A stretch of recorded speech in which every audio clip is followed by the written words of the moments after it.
It is time. I would have started like half an hour ago, but then I got distracted.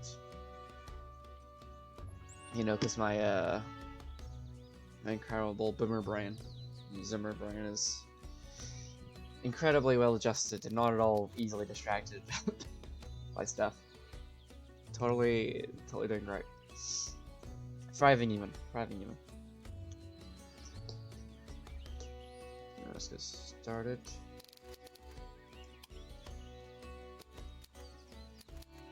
Oh yeah, they were visiting the church. Hold on.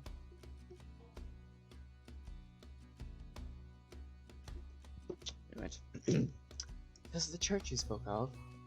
How strange. I'd hoped the church may be a bit more exciting. Modern, I suppose, but it does not look so very dissimilar from the churches in my day. There probably is. Churches are like super old. Most of them anyway. It is bigger, yes, and these stone carvings on the exterior are grander than anything I'm accustomed to. A master stonemason must have been commissioned to work on this. Edifice? It's an edifice. Oop. Let's find out. A large, imposing building. How do you pronounce it?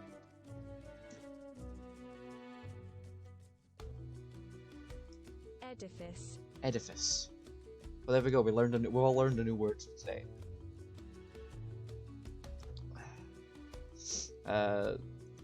This VN maker in particular loves to use big words I don't know. And yet, I suppose, no matter how much time passes, some things simply do not change. Oh, fuck you. The church is sequestered away in a small grove surrounded by trees. The gentle summer breeze ruffles the grass at our feet and the leaves on the trees. So ruffles the grass at our feet and the leaves on the trees, so they shiver. Though Fen Chapel is rather small, unremarkable village. The church is unusually large, made of stone, and has a rather tall tower that can be seen for miles around. The tower tilts ever so slightly to one side, as though trying to peel away from the main body of the building. Grant told me that was the result of a freak earthquake back in the early 1990s, or the 1900s rather, when her mother was still a young girl. There's a large stained glass window inlaid in one side of the church. The glass window shimmers with the rainbow colors as the warm sunlight filters through it. I think the window was added a few centuries after the church was initially built. It looks a little out of place, but it's no less beautiful. I never liked going to the Easter and Christmas Eve church services here when I was a kid, but I loved gawping? Gawping? Fuck me, okay.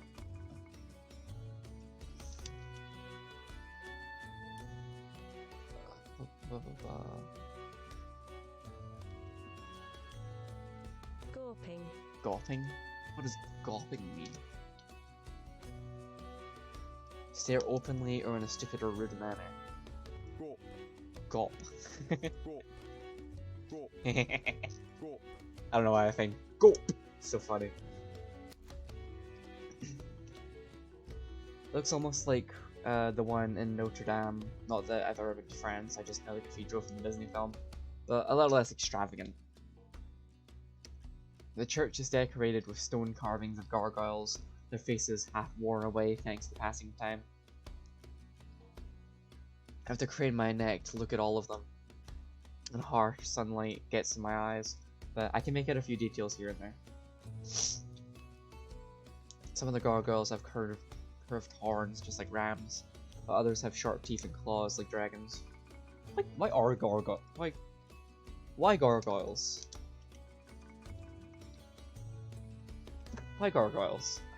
To protect the walls from rainfall runoff which erodes the stones.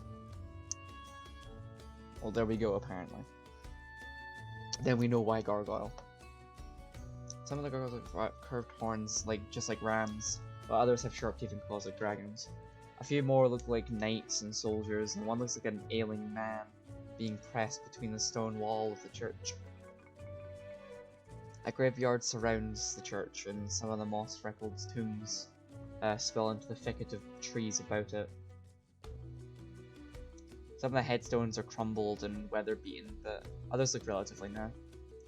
A stone angel missing half her face stands proudly, holding a banner above her head. It looks like she's guarding a particularly fancy group of headstones that have been laid flat against the ground, surrounded by steel railings to dissuade vandals. A few other headstones are shaped like crosses, while others look like open books. I said, I don't know. I've noticed this in graveyards.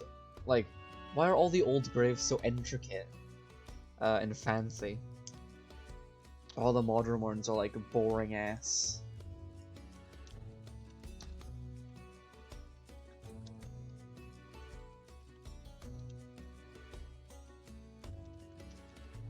Why are old tombstones so fancy? No one seems to agree with me on this point online. Oh well. Most of the headstones, of course, are fairly standard. They jut vertically from the ground like moss-stubbed tree.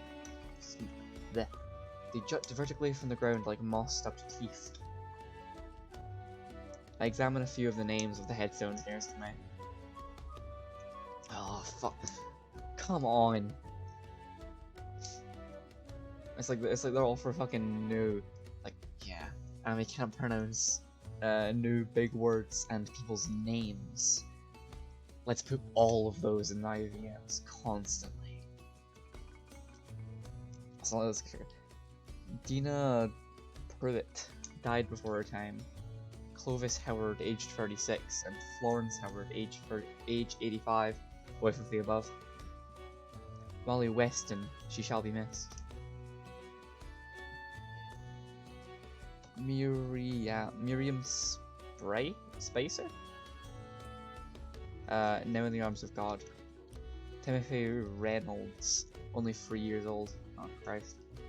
Alistair McDowell, and his faithful wife, Catherine? Yeah, Catherine. I wonder if I search hard enough whether I'll find Elizabeth Bradshaw among their bodies. She must have lived in Fenchapel at one point in her life, but maybe she found this too small village stifling even after even by the 19th century standards. I wouldn't blame her if she decided to move away.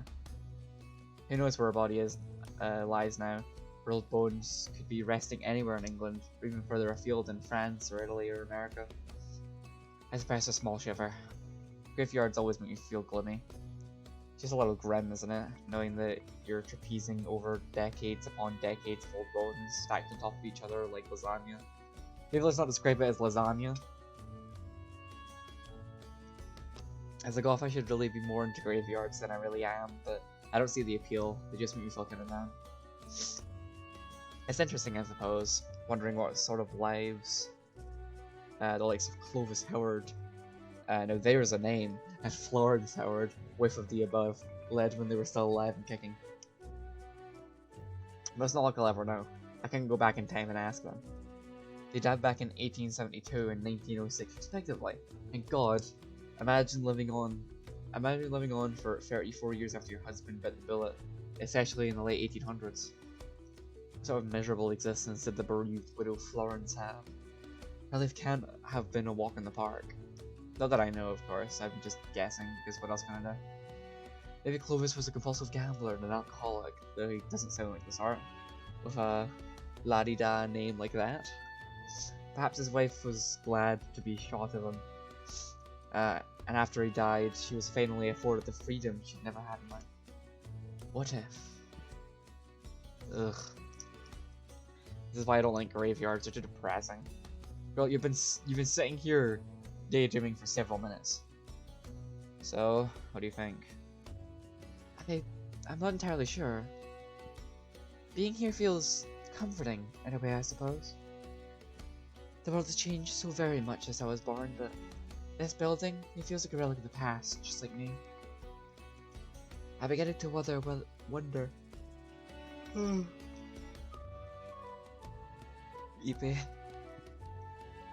I was beginning to wonder whether I have any right to exist in this world, which is so different from my own, but this church is still here. It is outdated, but nobody has tried to tear it down. It gives me hope in a way. It almost feels as though I found a kindred spirit. Too bad this is a pile of old stones, not that you can talk to it. Perhaps not with words, but everything has a story to tell. From the plants to the buildings to the stars in the sky. Alright, Pocahontas. What? It's a Disney film. No, wait. I paused, embarrassed by this incredible gaff. This incredible gaff. Gaff? Curse you, Disney. Curse you, Disney, giant multimedia mogul that you are for mutilating history so. Pocahontas is a real person, I'm sure, I think. I don't know when she lived exactly, but she was a Native American who ended up in England, and the face staring at me with blank, uncomprehending eyes. I bet the story is all white noise to her. Back in her day, the world was a lot smaller and much of it was unexplored. She may have a passing familiarity with France and Spain and Germany. I doubt she knows what or where America is. I'll have to show her a map later. Sure, I'm pretty sure America was like... They knew where that was. Yeah, okay, it was discovered in 1492. Yeah, it was definitely discovered by then, Christ. I don't know why I thought I know America is young compared to other countries, but you know, I didn't expect it to be that old still. But that stuff doesn't matter, it's ancient history. We're talking about this church, right? Yes, indeed. Do you know how old it is, Marnie? I think Gran said it was built back in the 1300s. The 1300s, is it? That must have been over 700 years ago. That must be over 700 years old. It is quite amazing that it stands to this day. I'm sure it's been renovated a bunch over the years. I don't know how much of the original church is still left. That stained glass windows, a new addition. And I think the tower is too. It's like that one ship that I can't remember the name of. You know the one I'm talking about. Why are you acting so impressed? You're even older than this building. I know, I suppose I'm being silly. I just thought, everything is so new, the church would be the same, and it seems like I was mistaken. The way people worship God has not changed for centuries. Oh boy, has it. No one tell her about American megachurches. She will have a stroke. Don't be so sure about that. What do you mean? I think organized religion is on its way out, at least in England. Yeah, I don't think so. I think we'll always have churches and such. This is a church in a tiny ass village. I'm always surprised if it was phased out. But in like bigger towns, I don't think they'll stop using it. Hey, maybe I'm wrong. We'll see. By the time I'm a fucking grandmother, I'll be able to tell you. If this account still, if I'm still streaming when I'm a grandmother, I'll tell you. There's old churches to hold services every day, or so Gran said, and a dedicated priest lived here around the year. Doesn't happen anymore though. Not enough people go to church, so it wouldn't be cost effective. Nowadays, a priest holds services here every other week. He's responsible for a bunch of churches in the area, and he travels between them. I'm not religious myself, sorry Aunt Joyce, but being a traveling priest does sound like an interesting career path. But it'd be kind of like being a traveling salesman, only instead of selling shoes, you'd be selling the word of God to all the old gears who fell up to trudging to church every other Sunday.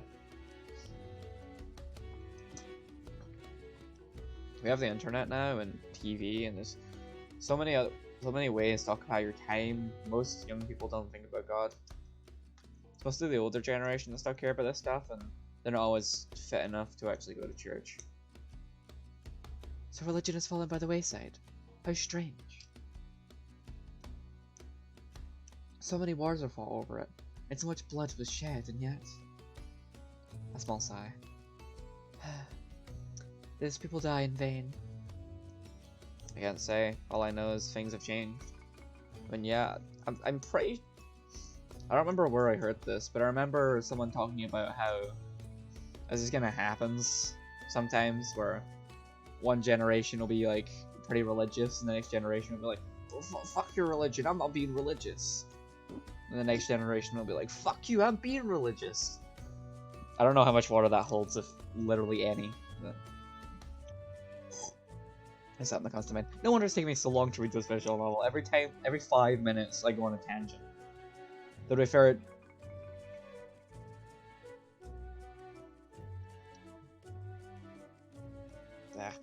to be fair, if I was just reading it, then I'm not sure what point there would be watching me rather than just reading the novel yourself.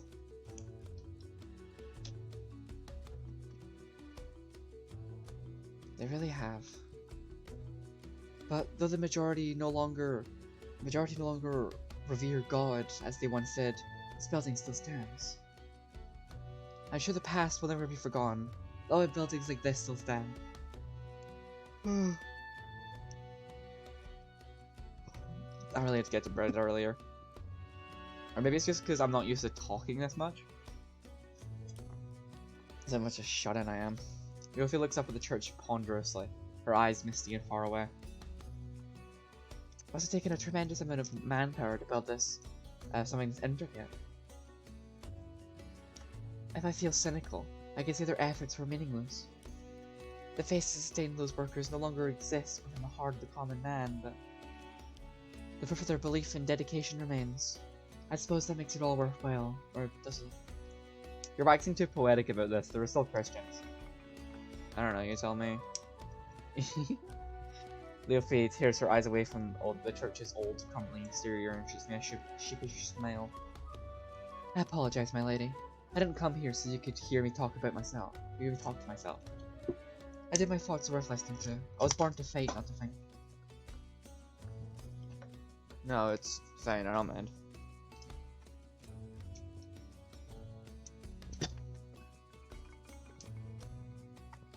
Truly?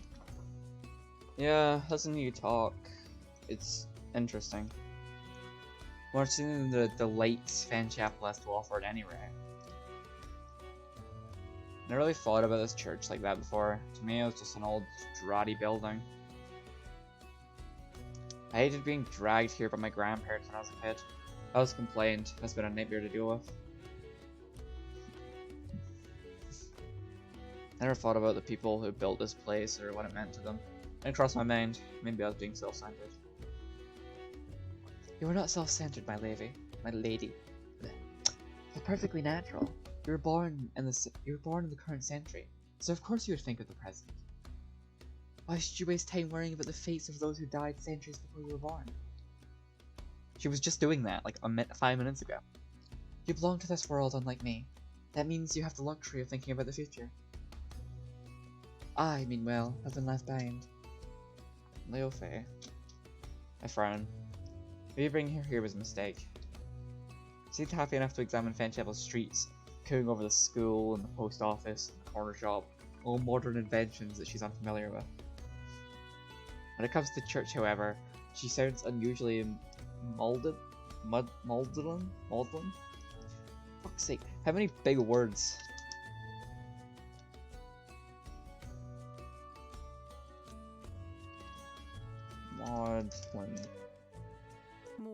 Maudlin. Self-pitying or tearfully sentimental.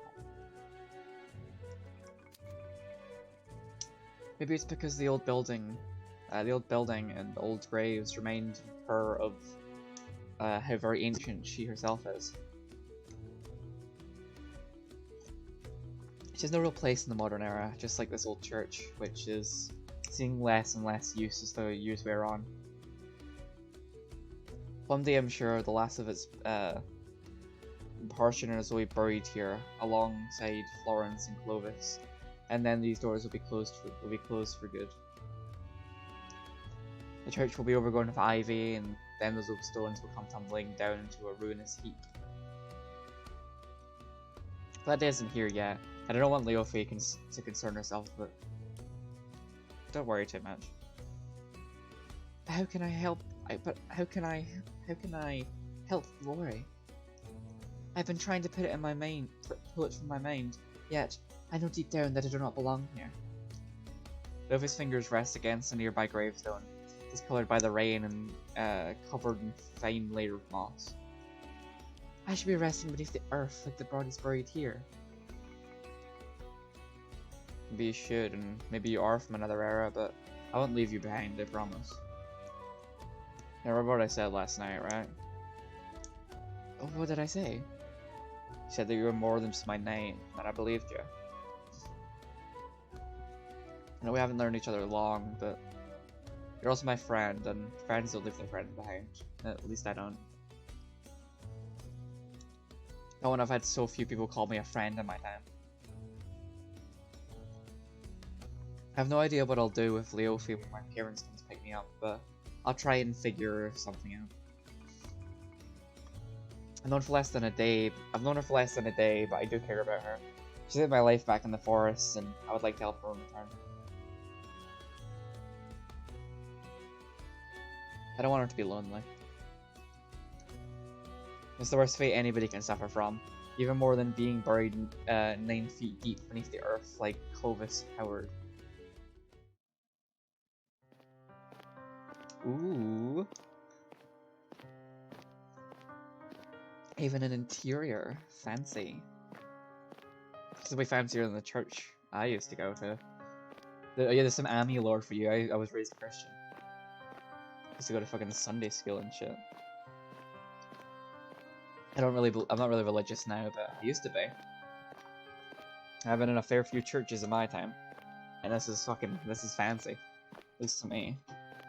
I glanced around the interior of Fenchapel Church, my hands buried deep inside my pockets. The inside of the church seems smaller, somehow, than the outside. I don't like the TARDIS, but in reverse. The ceiling isn't nearly as high as it should be. The rafters are made from polished wood, not stone. The heels of my shoes thumped ponderously against the flagstone floor, scuffed and marked after being trampled by the shoes of hundreds of churchgoers once upon a time. Not anymore. Now the church remains silent and still, perpetually open but almost always empty. The interior of the church is a little cooler than it was outside, thanks to its thick stone walls, and it offers a brief reprise from the warm summer weather. The harsh sunlight shines through the stained glass window that looms over the front, casting rainbow patterns on the stone floor. I trail my fingers across the top of one of the old pews, sighing. This place brings back some pretty miserable memories. Did you come to this church often, Marnie? Not that often. My parents used to make me and my cousins, used to take me and my cousins here from time to time, though. If you search the guest book, I'm sure you'll find my name written down a few times. Guest book? Yeah, it's right by the entrance to that table. Should be right here. I roll back on myself, looking around one of the pews until I reach the entrance. Leofi follows behind me obediently, the slight heel of her shoes, and lettuce shoes, clacking gracelessly. I guess she still hasn't figured out how to walk in those. She can't handle baby heels like that. I wonder how she'd fare in some of my laced up black boots with platform wedges from Killstar. But that may be funny to watch. You see? I paused by the low, rickety table set up by the entrance. A few pamphlets about finding God and where did he go in the first place are stacked up on the table alongside an old, leather-bound book that's seen better days. I peel the book open carefully, so as not to damage any of the delicate pages while Leofi looks over my shoulder. The lined pages in the book are yellowed from age, decorated reams upon reams of cursive handwriting in blue, black, and even red biro. I glance through the names, addresses, and dates with cursory eye. Luke Hamilton, an unwilling prisoner. 16th of the 8th, 1886. 16th of the 8th, 86. I wonder if there's a story behind that. The Lowfer family, Floss Lane, Benchapel, 1206-94. Locals then, maybe they know Gran. Maria Howard, a descendant of Clovis and Florence, perhaps. Miller's End, Fenchapel, 24/12/98. That's Christmas Eve. Stefan and Judy Lennox, that'll be my aunt and uncle. I wonder if this is from their wedding. George Muse, Castier, 1806-01. Emily Hargreaves and Peter Farmer, Engleby Road, Messingham. Christ, they came a long way. Wonder why. 24/12/05. Yeah, that's also Christmas Eve. Here it is. Put my index finger at one of the pages, then step back so we often get a better look. There, written in very large, messy letters, which wobble curiously up and down, are the words Mari Lennox, Wren Crescent, Grimsby, 21/04/2007. Is Wren Crescent and Grimsby a real address?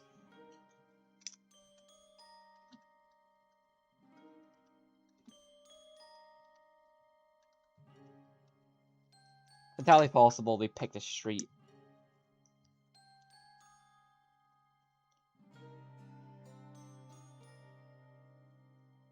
Apparently not the name of a street in Grimsby. Oh my, that's you! That's right, it's from 2007, so I would have been 6. When's that make this game set in? She's, I believe, 16 now. So 2017 is on. That explains my awful handwriting, why I misspelt Warren. And Grimsby. Remarkably enough, though, I didn't manage to get Crescent right. So only how that works. But if my name, which is messy and plotted to think, I can see a few other family names and addresses recorded for posterity in this old book. Ruby Kirkland, Kendall Road, Emmingham, 21/04/2007. Harold Kirkland, Kendall Road, Emmingham, 21/04/2007. Ella Lennox, Ramblers Lane, Borton. David Lennox, Sledge Close Healing. Oliver Lennox, Sledge Close Healing. All my cousins have been immortalized in this book. Aunt Allison's twins and Uncle Stefan's daughters and Uncle Jim's sons. So many fucking names, oh my god. Ruby and Pearl also are only 1 year older than me. Ella's a couple years younger, but her handwriting looks suspiciously neat for a 3-year-old. Uncle Stefan must have written her name for her. David, meanwhile, is 6 years my senior, Oliver only 3. These names and dates must have been written down during an Easter service with the whole Lennox family in attendance, grandparents and aunts and uncles and cousins. The only name missing on this extensive list of Lennoxes is Aunt Leda. I wonder what she was getting up to on the 21st of April 2007. Maybe she was attending a seance, or reading a client's palm, or making a papier-mâché bust of the deceased Princess Diana. Never tell with Aunt Leda, she really is full of surprises. A lot of names are written in this book. Are these your family, Marnie?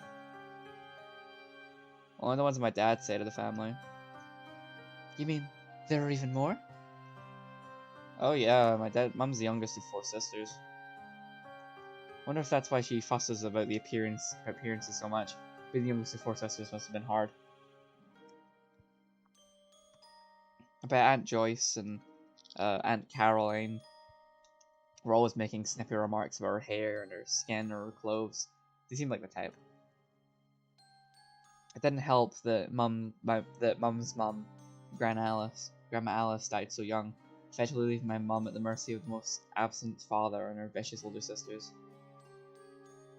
I have a whole load of cousins on my mum's side too, but most of them are a lot older than me. I used to hang out with my dad's side of the family more when I was young, because Ruby and Pearl and Elena were so close to my age. My parents figured it'd be nice if I had some girlfriends to play with. but I don't know if I was a very good playmate. Looking back, I was always bossing them around. Like you tried to keep me out of your bed yesterday. I had a good reason for that. Sleeping together isn't a commonly done thing unless you're, Unless you were what? I back away from Leofi. Her curious eyes are so large, I'm afraid they're gonna swallow me whole, and cough awkwardly into my balled up fist. You know what? Forget it. Well, that doesn't seem very fair. I can understand why you wish to keep your distance so, but I imagine you slept in the same bed as your cousins when you were younger. Sometimes, yeah, when Ruby and Pearl and Alana came to my house for sleepovers, but that's different. Why is it different? We're cousins, and we were like 8 years old at the time, besides. But you said I was your friend. Why can't friends sleep in the same bed? I'd rather not get into it right now. Not when I'm standing in the house of the Lord. It's not like I really believe in the Lord or anything, and I like to think I'm not a prude, but you know, it's a principle behind. If my strictly religious Aunt Joyce, who, despite her name, is not that joyful, knew how my heart was pounding when I talked to Leofi, she'd probably have a fit. Oh my god, she's homophobic. We've got Aunt Joyce lore, she's homophobic. Write that down, write that down. Knowing her, she'd even ask for an exorcism. I'm just glad my own mum isn't religious. She used to go to church when she was younger, but I think Aunt Joyce's zealousness deterred her.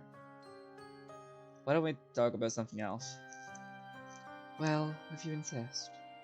Luffy looks a bit disappointed by my wishy-washy response, but at least she lets the subject drop. Thank God I don't have all that much faith in. You really do have a lot of cousins, though. Do you still spend time with them? Not as much as I used to. We've gotten older, and we'll have our own lives, but I guess we had fun while it lasted. I used to play hide and seek with Ruby and Pearl and Ella in the woods, and we'd draw pictures together and make up stories. My stories were always grim and bloodthirsty, and I made Alea cry a couple of times. I used to go into my grandparents' house when I was younger, because it meant I could play with my cousins. I wasn't a big fan of going to church, though. Maybe Aunt Leda had the right idea. She always twisted her way out of those sermons, but she had no problem showing up when she was invited over for Sunday dinner. It really is a mystery. I smell sardonically and shrug. Sorry if I'm boring you with all those. Oh, no, I don't mind at all. I like hearing about your family. It sounds so different to mine. You didn't have any aunts or uncles? If I did, my father never spoke of them. After my mother died, my father and my brother were all I had left. Now, however... Luffy turns away from the church's guest book, stuffed to the brim with old memories, and begins to walk through the aged building. I meanwhile examine the old address book one last time. The book is almost a century old. The very first names recorded are of Penny and Stuart Smith, Miller's Lane, Fenchapel, 2nd of 3, 1932. It's practically groans of age beneath my fingers. Whole generations of families are recorded within these yellow pages.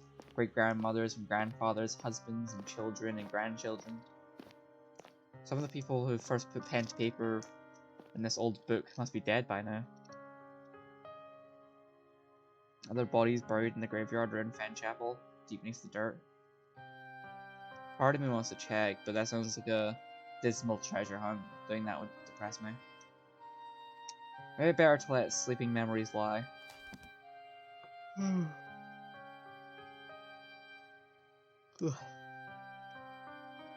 I close the book. I swear I can hear it groan with old age, and turn about, following Leofi between the 2 rows of scuffed pews. Leofi is standing, staring up at the stained glass window. Her lips are pursed, one hand on her chest. She kinda looks like she's praying, but for what I have no idea. She's still thinking about her brother. Penny for your thoughts? I beg your pardon? I mean, what's in your mind? You look kinda serious.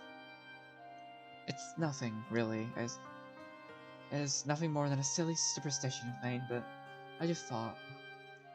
The design of the stained glass window feels strangely familiar. Really? I examined the window, scanning its brightly coloured glass for anything of note. I've stared at this glass window dozens of times during my childhood. By far the most interesting thing in this church, and it always caught my attention when I was marooned on the pews, bored of my skull and incredibly uncomfortable. The design shows what appears to be a knight in silvery armour, riding on a white horse and holding a spear above his head. A fierce dragon faces the knight down, its green scales glistening like sunbeams. For a church, I always thought this scene was unusually, for want of a better word, cool. It's certainly more interesting than scenes from the Last Supper or Jesus' death. I think I remember tugging on my mum's arm when I was younger, asking her excitedly if there were dragons in the Bible. If so, the child me oft pondered. I may actually read some of it. Spoilers, never did. I don't know if there's any dragons in the Bible, dear. You'd have to ask Aunt Joyce. Then what's the picture meant to mean? What's the story? I'm not entirely sure, but I think it might be St. George? I took this explanation at face value. My mother handed it to me, and I rattled it off anew to the curious Leofe. St. George? Who was that? I don't know, some religious old guy probably. And he slayed this dragon? It sure looks like it. Leofe presses her lips in thought. When I was younger, I heard stories of St. Theodore, who slayed a dragon and fuck me. Ichita? Have the stories merged? Perhaps they did. Two of us look back at the scene depicted in the window. The saint holds his holy lance aloft, ready to plunge it deep within the dragon's heart. For a piece of supposedly Christian propaganda, it's pretty gruesome.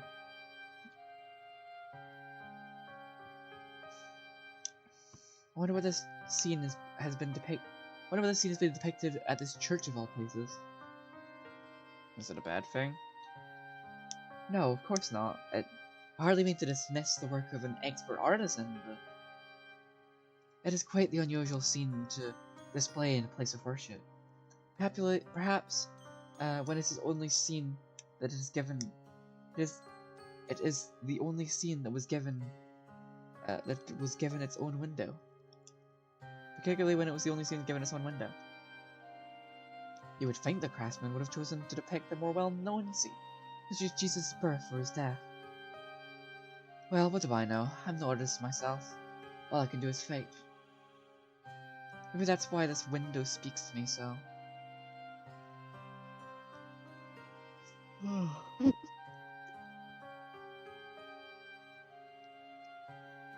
It may be my imagination, but that white horse just looks like my own Moponos. What happened to that horse, by the way? Is it still in the woods somewhere? Did we leave it? The pair of us leave the church when the sun has reached its peak in the cloudless sky. It's swelteringly hot, and I sigh as I brush a few damp strands of hair behind my ear. Maybe it'll be better if we stayed in the church. But something about it seems to put Leofe in a strange mood. She isn't smiling nearly as much as I've grown used to. Her expression is unusually dour. I wonder what she's thinking about. We cross the graveyard, skirting around distinctive cross-shaped tombstones and a row of small, child-sized graves made for those who died before they reached double digits. There's a breeze, but it does little to alleviate the scorching heat. The wind itself is warm and almost seems to steal the air from my lungs. We're supposed to be in England. The weather shouldn't be this hot. You should be careful, my lady. You're so fair you may get burned. She's just like me for real. I know that, thank you very much. That's one of the main reasons why I always tried to weasel my way out of PE and sports days. My complexion's frighteningly pale, and on sunny days like this, I don't tan nut brown like the self-appointed queen of John Whitgift's Leona Davis. I turn pink. Pretty embarrassing, actually. How can I be a goth and I look like a knockoff Peppa Pig? You stay in my shadow, my lady. I'll shield you from this weather. Oh, how romantic. Very kind of you. What a gentleman. Seriously, that was such a drag. I didn't know I'd need to wear sunscreen before I stepped outside. It wasn't this hot this morning. Maybe I should have checked the weather forecast. Yippee as fuck. God.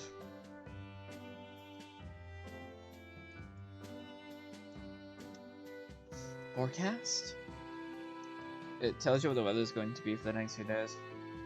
Oh, you look an oracle? I guess so, but it isn't always accurate. Mom shoved an umbrella and an old Anoric. I've never even once worn into my bag before she bundled me off to Grand's. I thought she thought it was going to rain. Oracles are not always accurate either. This is part of their mystique. Good point. The undergrowth rustles in the distance.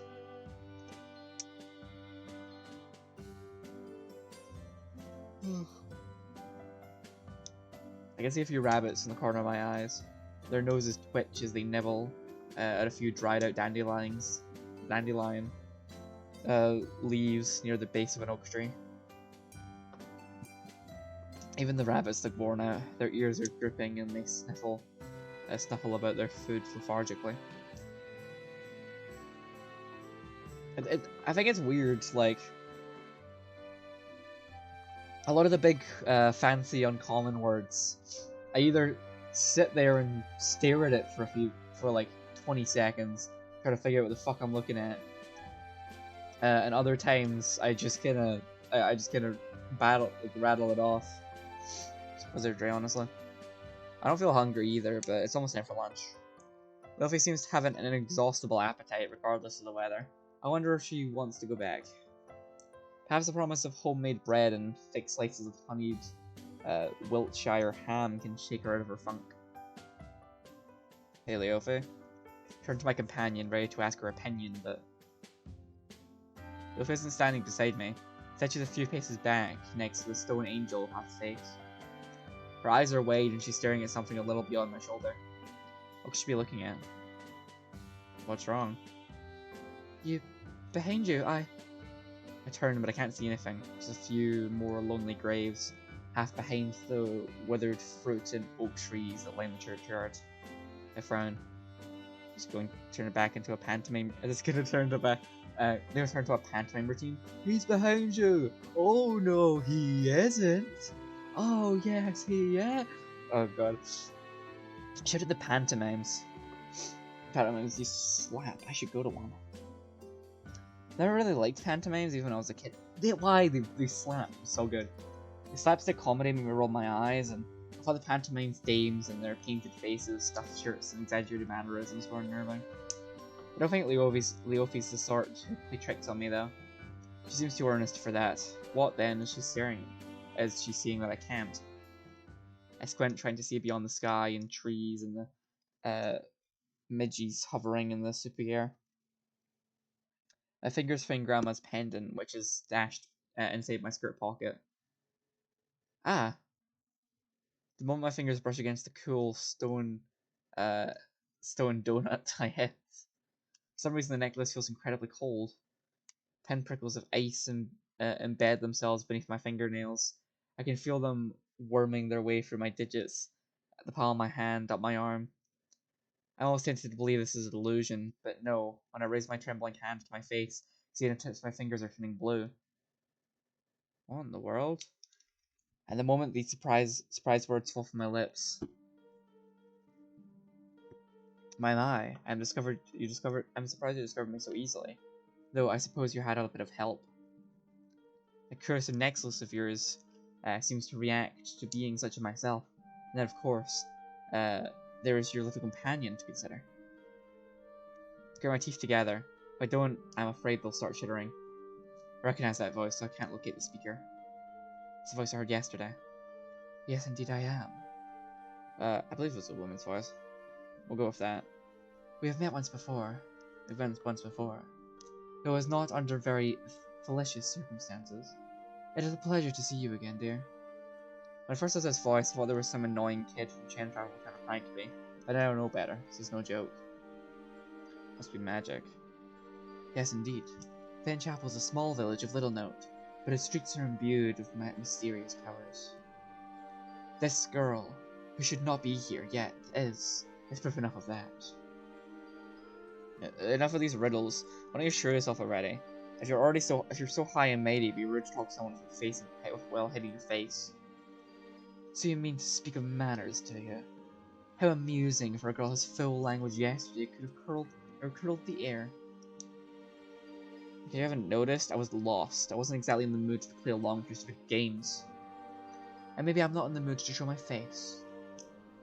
As I am not human, I am under no obligation to adhere to your so-called manners, but just this once. I suppose I can entertain you. I would not want you to think I am a coward now, and I have nothing to hide. With a aloof statement, the air before me seems to ripple somehow, as though I'm surveying this scene for a fine, watery film. The trees that lay in the graveyard and the scattered tombstones and the bright blue sky, they all shift and mutate, wrenching themselves apart at the seams to reveal a woman. She's sitting in the bottom of a tall oak tree, one leg folded over the other. She has very long silver hair, same color as snow and similarly pale skin. Her waist is cinched in a laced-up corset, and her sleeves are fringed with black lace that looks almost like a bird's feathers. Her sleeves are so long they obscure her fingers, and she's wearing a hood on her face, pulled low so that her eyes are lost in shadow. I can still see the bottom half of her face, however. A gash of eerie white skin against a black backdrop with a pair of bright red lips. I don't know who this woman is, but something about her makes me feel uneasy. Not in the least, because she appeared out of nowhere. I can tell at a single glance this woman isn't human. She must instead be a witch? Well, if that's what you want to call me, I will not argue. I've been called such in the past. Though I had hoped you'd think of something a bit more original. Oh well. Witch, enchantress, or temptress, it's all the same to me. As if you would care to know my real name. Your real name? I saw the woman in black, mouth agape. For some reason, I never thought she could have a real name. Concept seems too dull and ordinary for someone so obviously unusual. Indeed, I have one. Of course I do. Why do you look so surprised? The woman grins. I am Lynette. Like the bird, you know, but it's spelled differently. I'll make sure I'm pronouncing that right, because it's a character.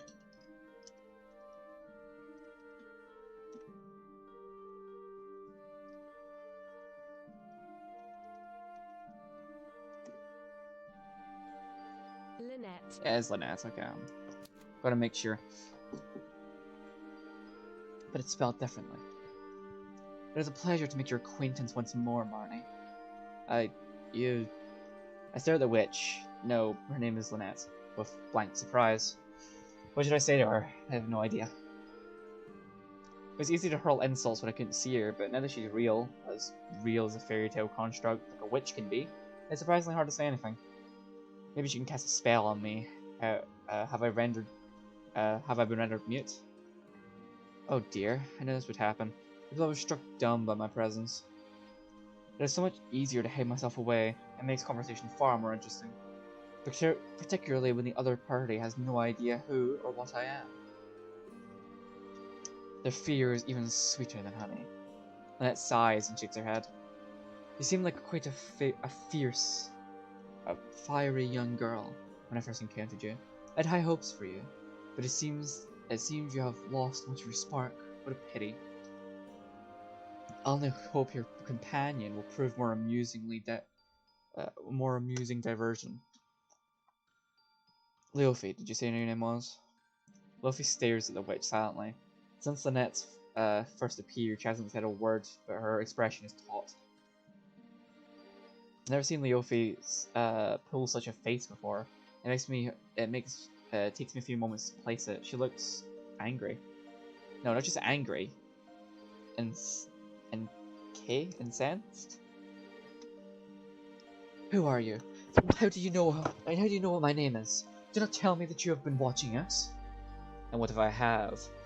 There's precious little to do in Fenchapel, and I have been alive for needlessly long time. A woman such as myself must make her take her entertainment where she can get it. You're the most interesting thing that have happened in this dreary village for hundreds of years. Why, you! Leofa's fingers reach for the hilt of her sword.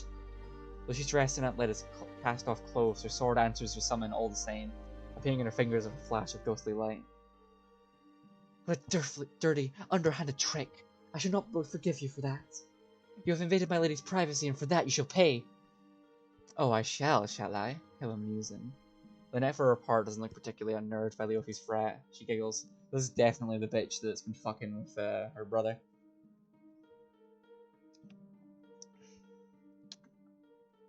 It's been hundreds of years, and yet you are still playing at being a knight. Do you not think you're a bit too old for these pretenses? It was a little charming when you were young, but now you're an adult, you'd give it up before you embarrass yourself any further. I'm not playing at being anything. I'm a real knight, and it's my duty to protect my lady's honor. What about me? Am I not a lady too? You may look like a lady, but you are. But I know that to be a ruse. You're a wicked witch, and you mean to do us harm. That much is obvious. Now come down here and face me. I'll teach you a lesson. That dull blade. Please, I thought you could even scratch me. Would you like to test that? Not particularly. I deplore violence. It is most unseemly, and you have always been such a sore loser. I would not want to make you cry again. What do you mean? You talk as though you know me, but it cannot be. I am sure that I have never seen someone like you. I don't doubt that, dear, but I am rather familiar with you and your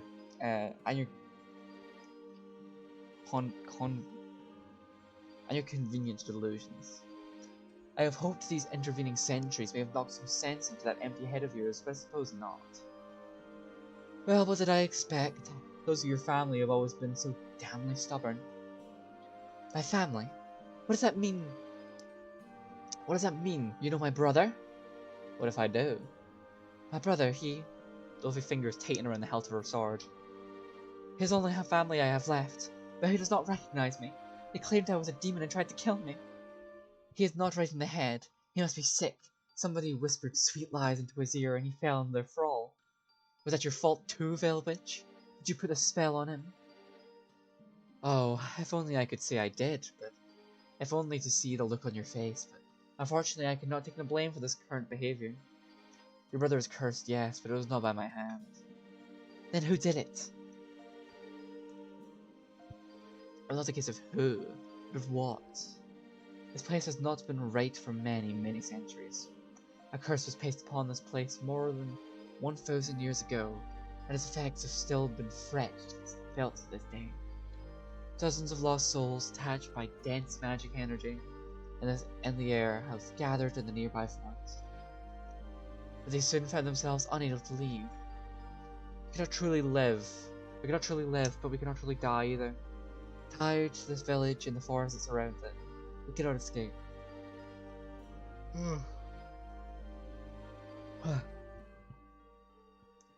All that we can hope is somebody put things right. What? If you want to put things right, does that mean you're not my enemy? Indeed. You catch on rather quickly. Perhaps I was too quick to judge you. If only the same could be said for your friend. You shouldn't get anywhere by pointing your sword at me. Killing me will hardly bring your brother back. That may be so, but I have no reason to believe a single word you said to me. For all I know, this could be an elaborate ruse. I will never fall for your tricks, you wicked witch. You are indeed the one who cursed my brother, and you will pay 100 times over. If you are indeed the one who cursed my brother, she will pay 100 times over. Oh dear, what a disappointment. It is in one ear and out the other for her. Annette sighs and shakes her head. Well, what did I expect? She has never once listened to me. I knew from the beginning that this would be a wasted effort, but... Marnie? The witch affixes me with a cool, steely glare. Leofa may not care to hear what I have to say, but I'm sure she will listen to you. She seems to have taken a liking to you, so please try to talk some sense into her for me? This village, and the forest that surrounds it, is cursed. If you want to unleash the shackles that bind Leofi's brother, you will have to trust me, whether you want to or not. This is only hope to set everything right. I've been waiting for you for more than 100 years, and I do not want to wait another 100 more. You'd best hurry though. The full moon is almost upon us, and by that point it might be too late. Well, until then, until next time. Wait, don't you disappear! I don't let you escape with your life, you wicked witch! And you think that I will encourage me to stay? Perhaps you sheath your sword and I might reconsider. Really though, you have always been terrible at talking to girls. Perhaps that's why she will never return your feelings. What are you talking about? Come back here! But the witch vanished, despite Leofi's angry protests, as though she was never there at all. I can still hear her laughter dancing in the air, albeit soft. Until that too fades away.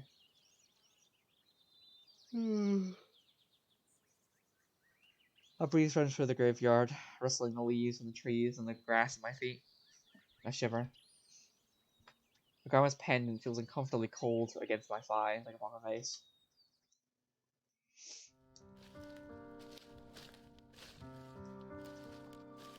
Right. I think we'll call stream here, and I'll pick this up tomorrow at usual stream time.